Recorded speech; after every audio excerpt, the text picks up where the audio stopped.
Celui qui a inventé la très haute tension était un génie. Nous savons tous que pour éteindre les lumières dans votre maison, il suffit de basculer un interrupteur.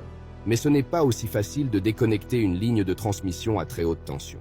Prenez par exemple cette ligne de transmission de 400 000 volts. Lorsque vous essayez de déconnecter cette ligne, vous constaterez que même si vous déconnectez les portails de connexion, l'arc entre les deux points de connexion peut toujours être connecté à travers l'air et la chaleur résultante est assez chaude pour fondre l'interrupteur. Alors, comment déconnectons-nous cette ligne de transmission?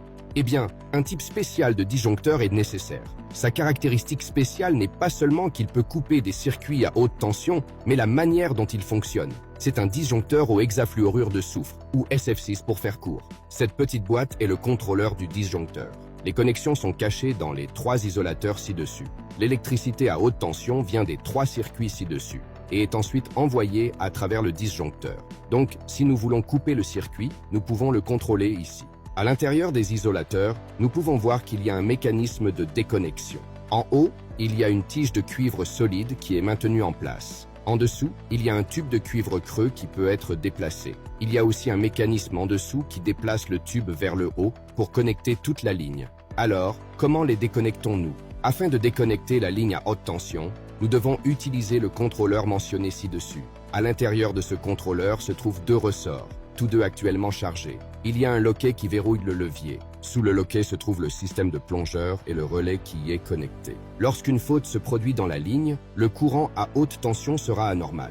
Il passe d'abord à travers cet ensemble de transformateurs de courant. Les transformateurs de courant fourniront un appel de réveil pour les relais. Donc, si un courant excessif passe à travers les transformateurs de courant, le relais se poussera et le plongeur tournera. Et donc le frein de maintien monté ici libérera le levier. Le ressort chargé libère sa force, tirant le levier vers le bas à très grande vitesse, et la ligne est déconnectée. Vous pensez que c'est fini? Voici le clou. Au même moment où le levier est libéré, un petit engrenage placé sous les isolateurs relie les 3 isolateurs par un arbre. Lorsque le ressort est abaissé, la tension du ressort agit sur l'arbre. En même temps, l'arbre est connecté à ce contact d'arc, il est isolé pour empêcher l'arc d'être attiré vers le bas, et il est connecté au contact ci-dessus. Ainsi, le long de ce chemin, le cylindre monté ici se déplace vers le bas. Mais à l'intérieur du cylindre se trouve un piston complètement fixe. Le cylindre et le piston sont remplis de gaz hexafluorure de soufre à une pression de 2,8. Lorsque le cylindre se déplace vers le bas, le piston commence à comprimer le gaz. En comprimant le gaz, il atteindra une pression de 14,2. Les tubes de cuivre commenceront à se détacher des tiges de cuivre. Et une fois les contacts séparés les uns des autres, un arc électrique puissant sera créé. Mais le piston augmente la pression du gaz à tel point que le gaz hexafluorure de soufre commencera à apparaître entre les 2 contacts. L'hexafluorure de soufre est fortement électronégatif.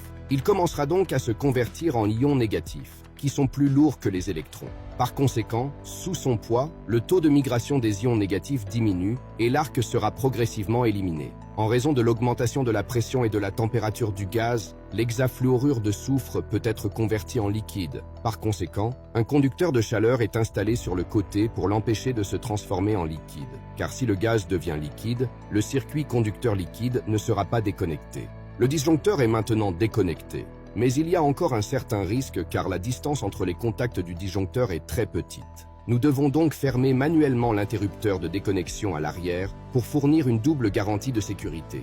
Une question m'est venue ici. Comme un courant d'eau normal et rapide, lorsqu'il est soudainement déconnecté, il crée une vague de reflux. Le courant fait-il la même chose? La réponse est oui, car lorsqu'une ligne de courant à très haute tension est soudainement interrompue, cela met beaucoup de pression sur les contacts du disjoncteur.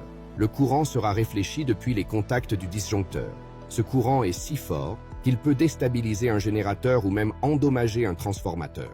Donc, normalement, les lignes de transmission d'énergie ne sont pas déconnectées, sauf en cas d'urgence ou de panne majeure. Si nous devions refermer le disjoncteur maintenant, ce ne serait pas facile car le ressort a été relâché. Pour fermer la ligne à nouveau, un autre relais est installé ici. Ensuite, un signal est envoyé à ce relais depuis le tableau de commande. Il fonctionne exactement de la même manière que le relais ci-dessus. La libération du plongeur ferme le frein de maintien. Une fois libéré, la force du ressort de fermeture agit sur cette came et la fait tourner à grande vitesse. La broche de la came exerce une force sur le levier, qui à son tour charge le ressort de ce côté. Ainsi, la ligne est à nouveau fermée.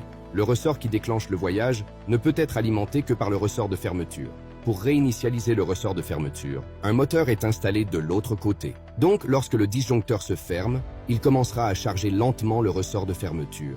Tout le processus semble très compliqué, mais le disjoncteur s'ouvre et se ferme en 40 à 60 millisecondes. Au fait, le gaz SF6 dans le disjoncteur est stocké dans ce boîtier. Un compteur est installé ici pour surveiller sa pression. Si la pression baisse, le gaz est rechargé.